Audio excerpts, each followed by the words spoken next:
Hi everyone, welcome back. So this week we're going to show you a little bit of info about having fires in Portugal, an update on the Calçada, and very importantly a thing about how to control Pine Processionary Caterpillars.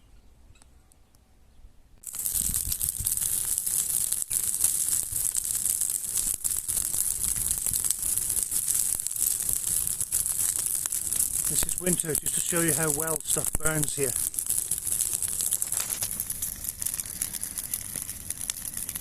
So before you have a fire in central Portugal, you have to register it with the ICNF on the website, or what I did is download the mobile app, and it's really simple. Just tells them what you're doing, why you're doing it, and where you're doing it. So it's registered, and then if there are any problems, they know where to go. It's a nice quiet Sunday morning. I'll finish this section of Calçada, and then we're going to go onto that section. And it just leaves a little bit there to go.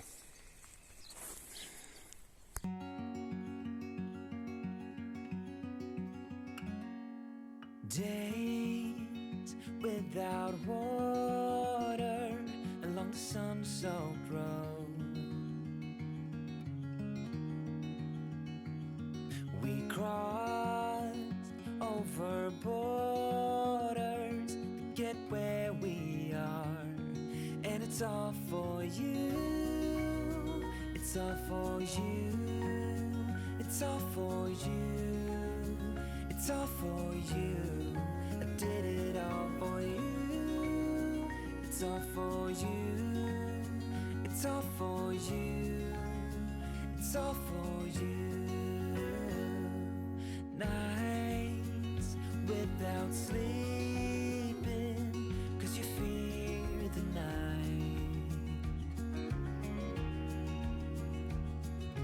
Days without eating, 'cause it ain't enough for two. And it's all for you, it's all for you, it's all for you, it's all for you. I did it all for you, it's all for you, it's all for you, it's all for you.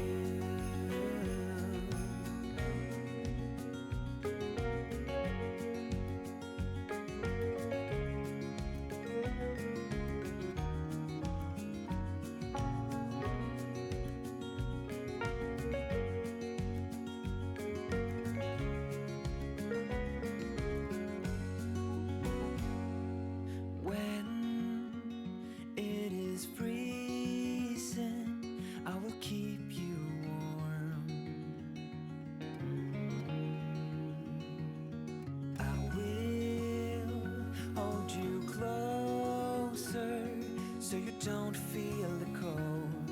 And it's all for you, it's all for you, it's all for you, it's all for you. I did it all for you, it's all for you, it's all for you, it's all for you.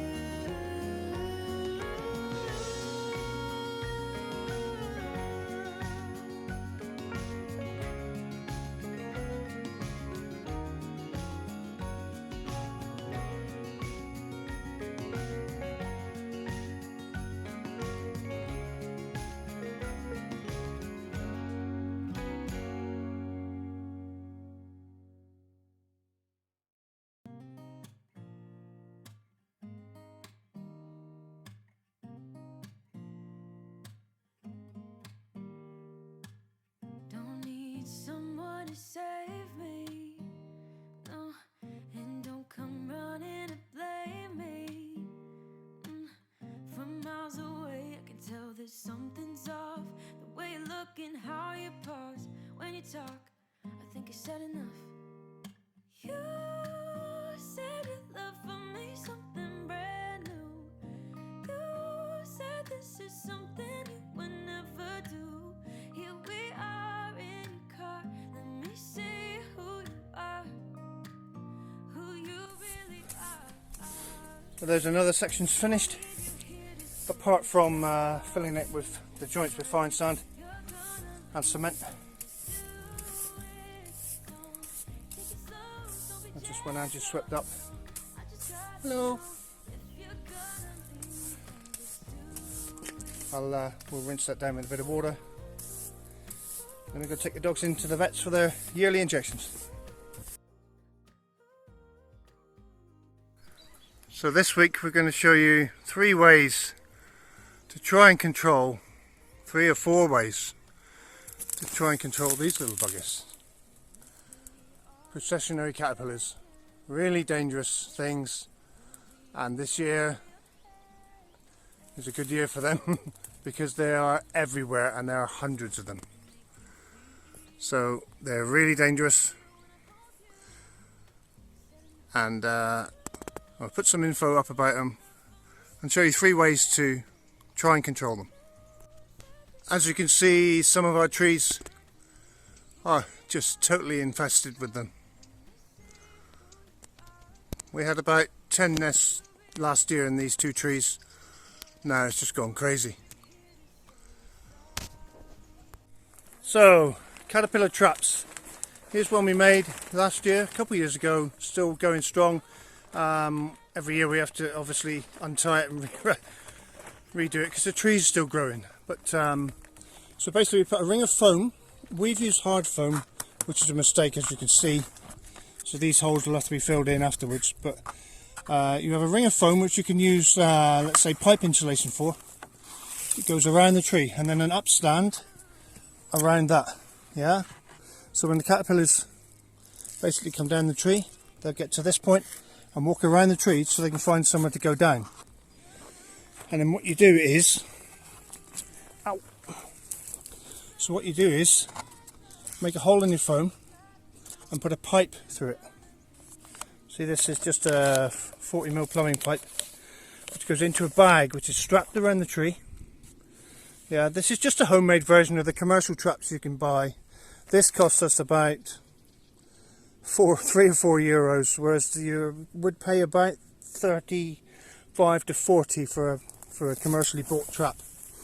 So what you do in the bag, you put just stuff dug up from around the bottom of the tree, some soil, some pine needles and stuff, everything that the caterpillar would expect to find when he comes down the tree. So they'll come down the tree into this ring around. They can't get out this way, so they keep going around, and then they'll come to this hole. They go down the hole into the bag, bury themselves in there and be perfectly happy. And then what you do when they've done that in January, February time, take the bag off, fill it with water, job done. No more caterpillars.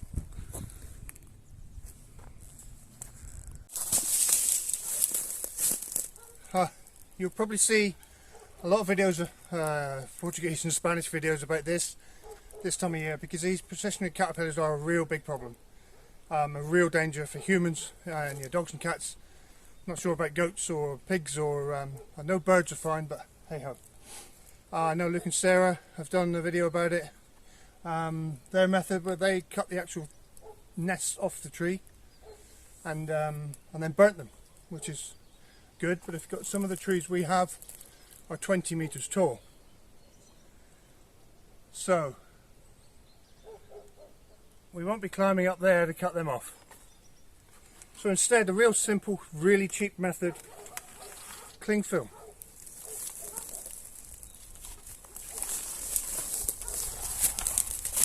Oh.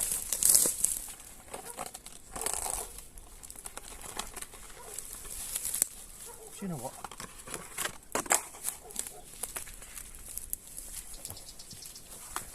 Just a couple of times around the tree, or drop it. Okay, so the tree can grow, not a problem at all. And then what you should do is put a band of petroleum jelly around there, yeah, Vaseline, and then when the caterpillars come down, they get stuck in it and they can't go anymore, and that's the end of it, yeah. But I don't have any Vaseline, so I've got grease. So just take your grease. Please behave. like your bagpipes.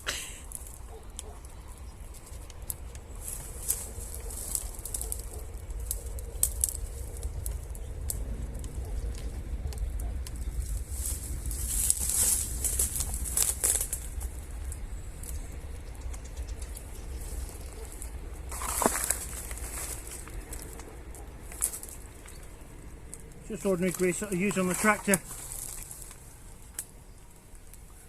and then just smear it around the tree.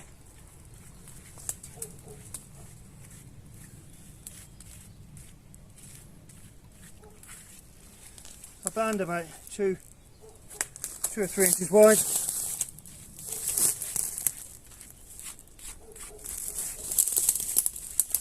And there we go.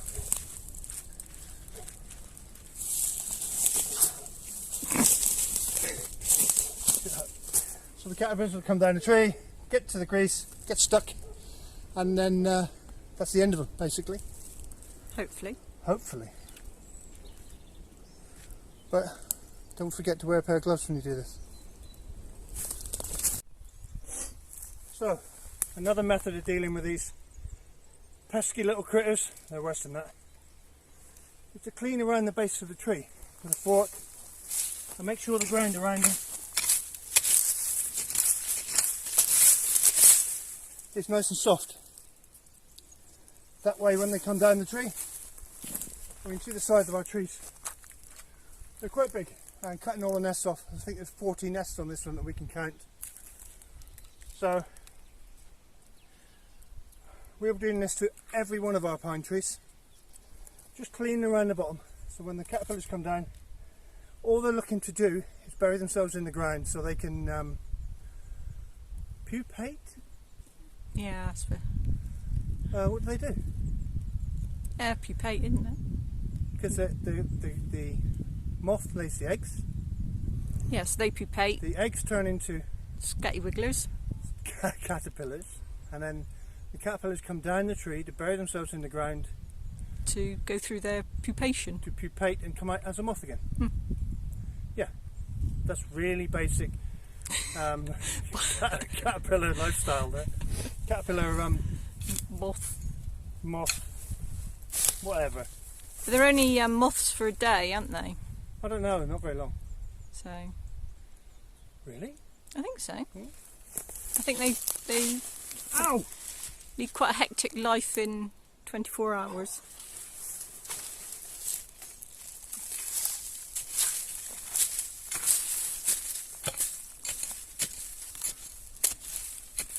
There we go, nice soft soil all the way around the tree.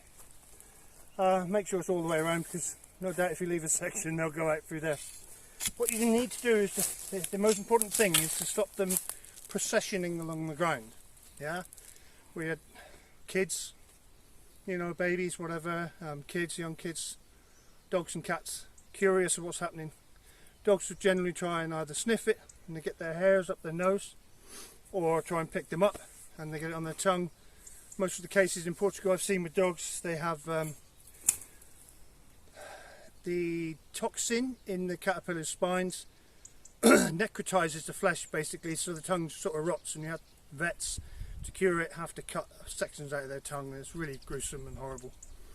For me, with a bit of a lung condition, breathing in the little spines that they give off, because they can shoot them in the air and all sorts of stuff, really bad. So yeah, they're best to be avoided at all times.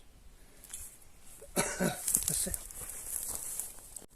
So the final, and what has proven to be, in Italy at least, the best method of dealing with processionary caterpillars is nature. So we've made a little tit box, great tits and cold tits, 28mm hole.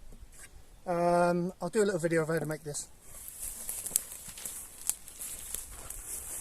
And basically screw it to the north side of a tree, maybe a bit higher, out of cat reach.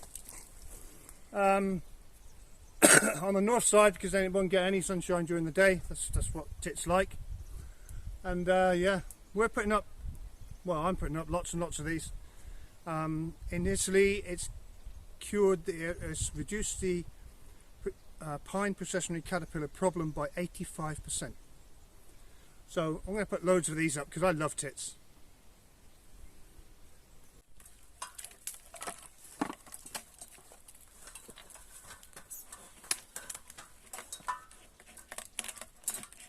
Just trying to get somewhere where it's nice and stable.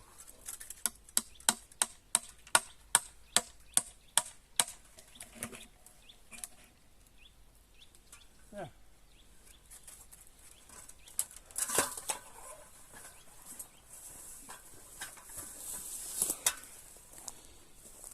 $200 more to go.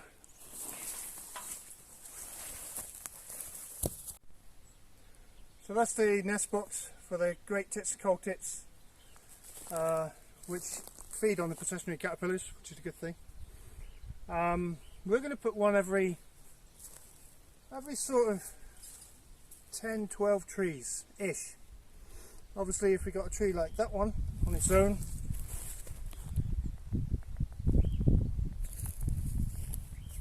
we may well just put one box in that particular tree, you know. But generally most of our pines are clumped together. Actually close to the house we have about 50, and then we've got the forest of thousands down there and a few thousand here. The best thing to do is put up tit boxes.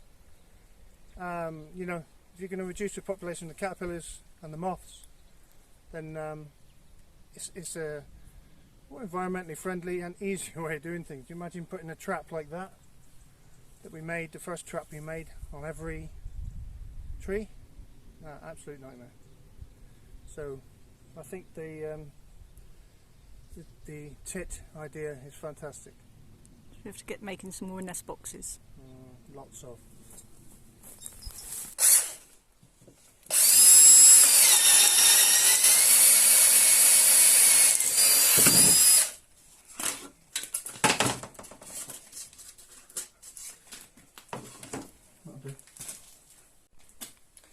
Okay, just quickly show you how to knock together a nest box if you can't afford to buy one or whatever and have the materials lying around like we did. So it's 160 or nearly 6.5 inches square for the base. Yeah, nice and thick because I'm going to nail these bits on. So two sides, which are again 160 square. That's the two sides, yeah. The ends with the little pointy bits to make a roof are 180 and by 225, so 9 inches by 7 inches. Yeah, this is 9 inches to this point here. So two ends, I've made a hole for cold tits and great tits, which is what we want to eat the processionary caterpillars. A 28mm hole. For blue tits, if you want to make a blue tit nest box, 25mm hole, and various size holes for various types of birds. Again, this is 9 inches by 7 inches, and then just two bits for the roof. I find my nail gun. Ta-da. So we just nail these on to this. Simple stuff.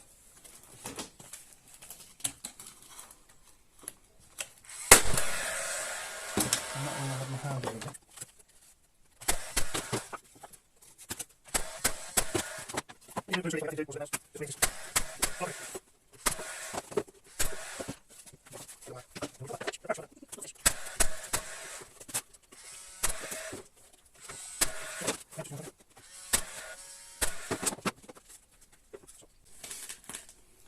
Now we've got the roof on.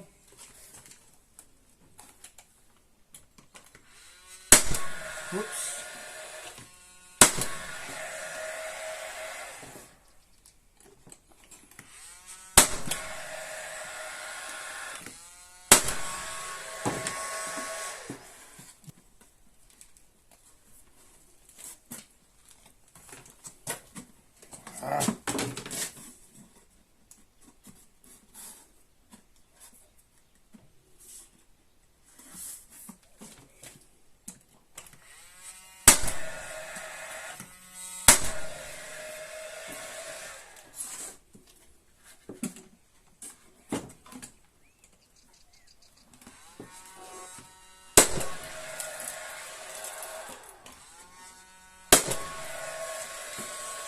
there we go.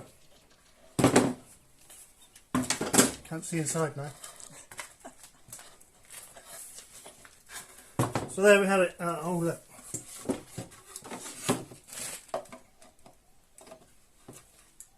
Stop. So there we have it. Simple little nest box for 28mm hole for great tits for black tits. Great tits or black tits. And yeah, you know I love me tits.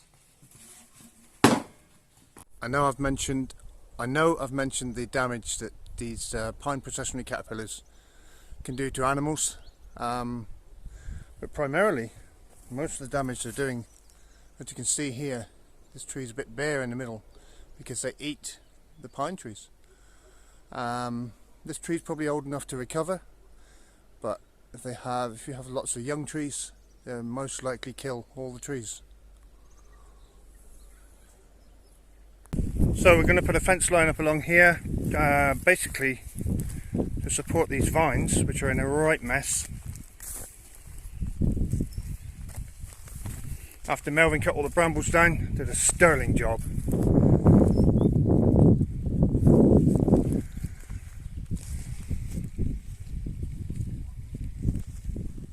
Yes, we're going to sort that layer out, basically, and then put the fence up for the other end of the chicken run.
Okay guys, in case you were wondering what the white colours are on the dogs, we call them necklaces for you guys. They are collars to stop lice.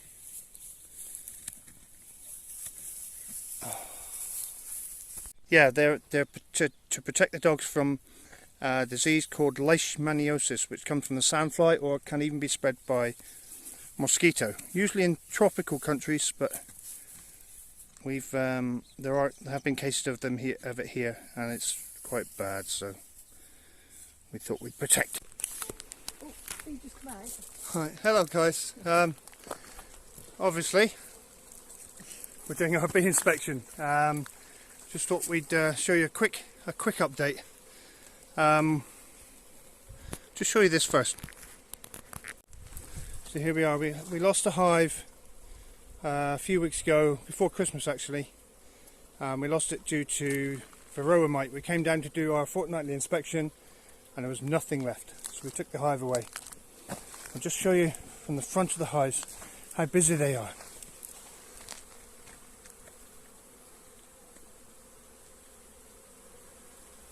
Yeah, because the sun's shining.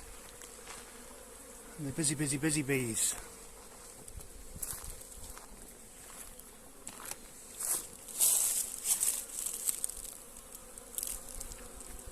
Wow, so let's have a look inside.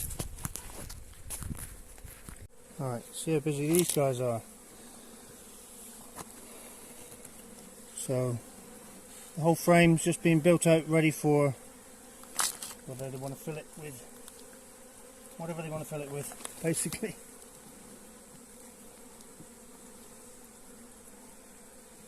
Heavy frame there, lots of honey on there. Oh, not a lot of honey. Lots of honey on that side.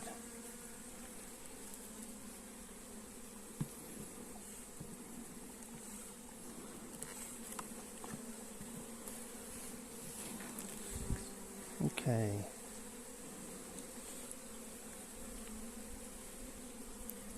Lots of brood. Lots and lots of brood here with honey over the top. Wow.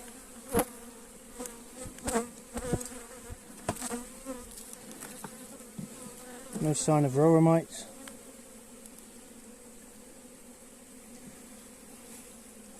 Again, lots of brood. Lots of bees. Lots of bees, yeah. Yeah, I didn't think there'd be so many. Lots and lots of this is old brood as well.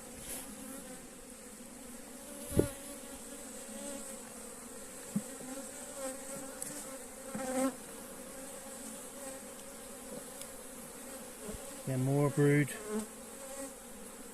Lots of bees.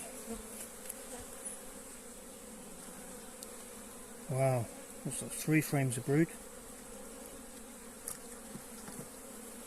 And still January. We're not happy on this one.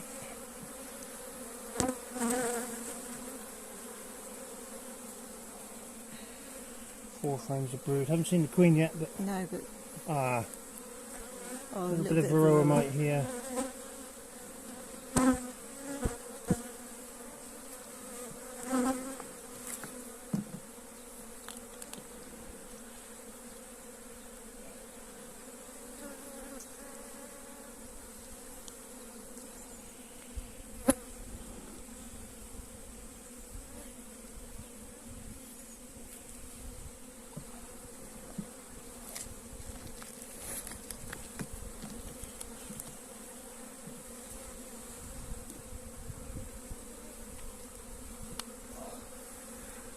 All busy cleaning out and stuff. Yeah, a couple of bees with what they call, what's the syndrome called, Ange? Deformed wing. Deformed wing syndrome, which is a sign of varroa mite. Well, which is what varroa mite does to the bees. And if they can't fly, they're not much use. That one's completely. And that one's fully built out. So we'll put the other one back in, on the other side, back in this. Cool. Oh, a few stones. Oops.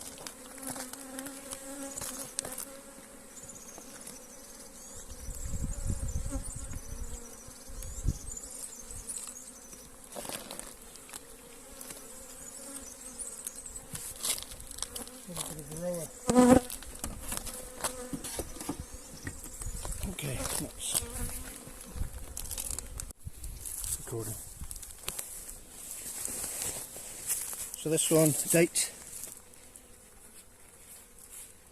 5 brood, and we saw the queen.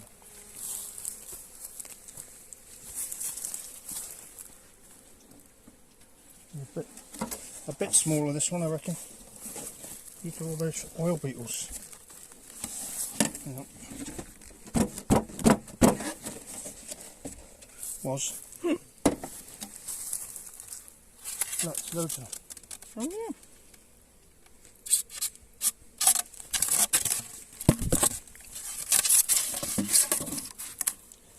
Pretty harmless, but don't want to in the hive. So what we're looking for on an inspection is signs of varroa mite if you have to treat them, signs of wax moth, which you normally for wax moth take the whole frame out, put it in the freezer, kill the larvae, and then reuse it. So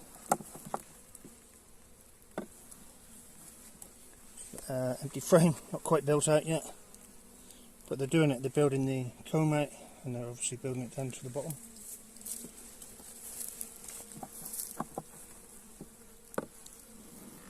Another empty frame, nearly fully built out. Lots of Propolis. propolis, look at it.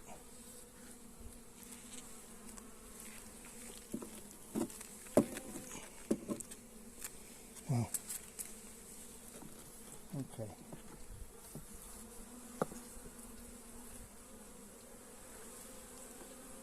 We have nectar. See the shiny inside? Storing nectar, a bit of honey over there. And pollen in this one.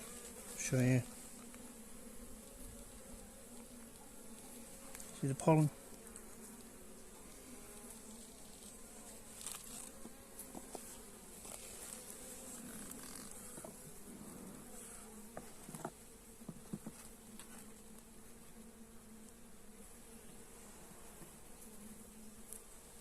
And again, brood.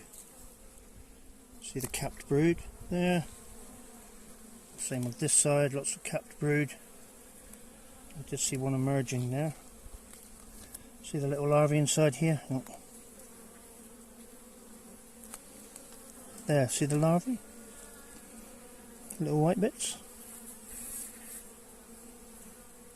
Oh, and what looks like a queen cup. Here. Yeah, could well be. Yeah. Which, because we're not too worried about production, we don't mind if we'll just let the hives do whatever they like within reason. We did have one hive that was produced in 20 queen cups every inspection, wasn't she?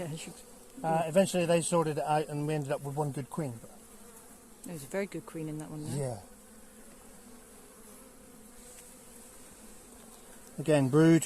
So second brood frame. I'm looking for the queen before you go. You've got the best eyesight at the best of time.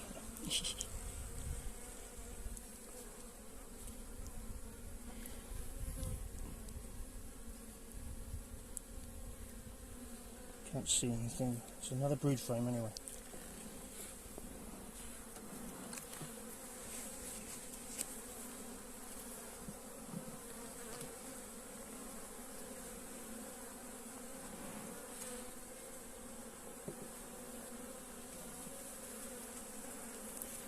Another frame of brood.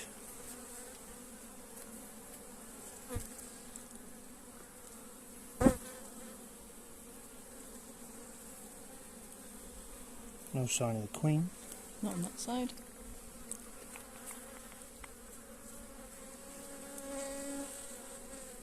But good thing, what we're also looking for is the damaged wings, little short wings that they get, which is a sign, well, which is varroa mite.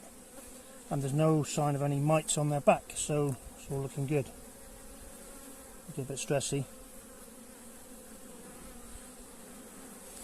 So that's the third brood frame.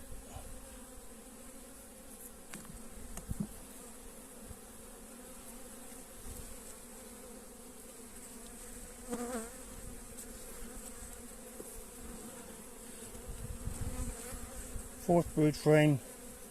Still trying to find a queen.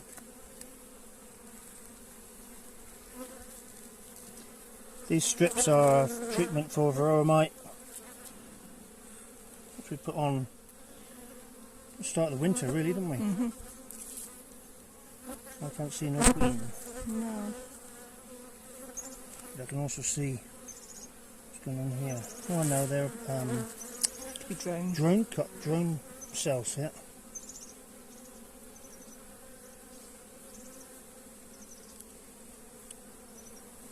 Is that brood? Yeah. Yeah. So it's four brood frames. Just the amount of brood you have in a hive indicates how big the hive is, basically. And how healthy it is. And how healthy it is, yeah. So this is all honey. Basically, this side we've got nectar and pollen. Well, mostly pollen, I should say, sorry. And this side, if you see, it's nearly all honey, stored honey. So it's always a good sign if you've got lots of stored honey. So that's 1, 2, 3, 4 brood frames. More honey and nectar, pollen. So on this one, no sign of the queen.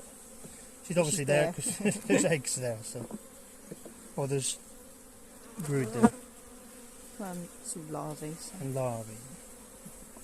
Oh, good.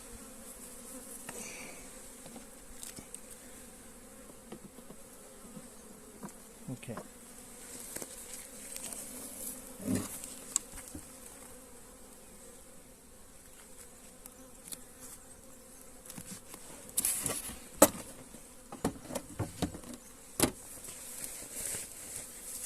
So we were gate 4 brood, no queen. Well, there must be, but we didn't see her.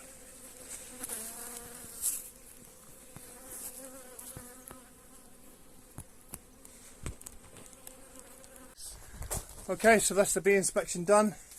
Looks like they're doing really well. The small nuke hive is very small. There are some brood in there, but I don't hold out much hope, really.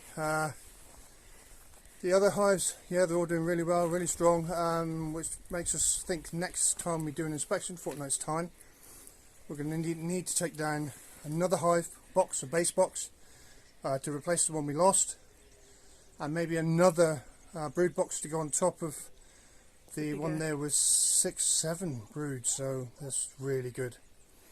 Yeah, we'll see how it goes. Anyway, that's it for this week, guys. Thanks for watching. Thanks for your likes and subscribes and your continued support. Next week we're going to do a little bit about we've got some more trees to plant because of such generous donations. So yeah, we'll see you next week. Bye. Bye. Let's see what the turkeys have been up to.